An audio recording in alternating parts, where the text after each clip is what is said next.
Bonjour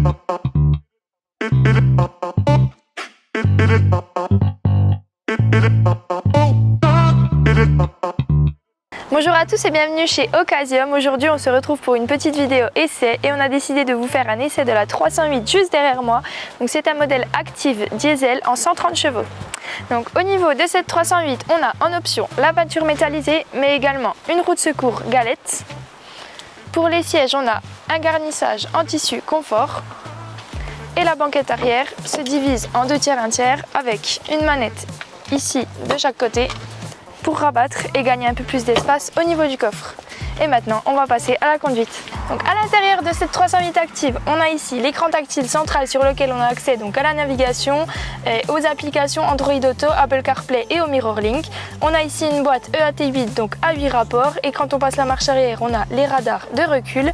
On a ici la petite molette qui permet d'accéder au mode de conduite sport ou éco et enfin ici 2 rangements ici et au niveau de la coudoir centrale.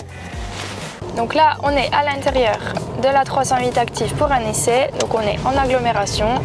Au niveau de la conduite, la 308 est plutôt confortable.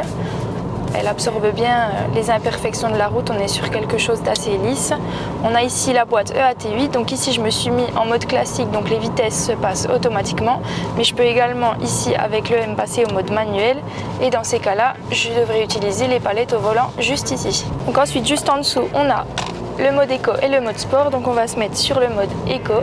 Donc le mode éco, on est surtout sur une conduite un petit peu plus tranquille.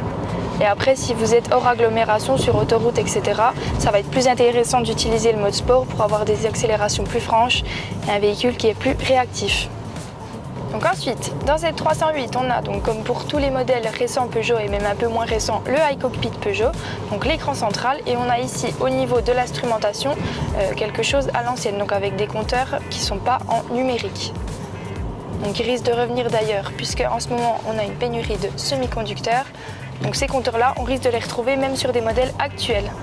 Au niveau du volant, on a un volant qui intègre des commandes, donc pour avoir accès à la musique, vous avez les manettes juste ici, donc à droite pour la playlist, à gauche pour le volume. Vous pouvez choisir la source de la musique ici et à droite, vous avez accès à votre journal d'appel. On a un volant en cuir donc, qui est assez large mais facile à manier. Merci à tous d'avoir regardé cette vidéo. N'hésitez pas à vous abonner à notre chaîne YouTube et à bientôt dans un nouvel essai.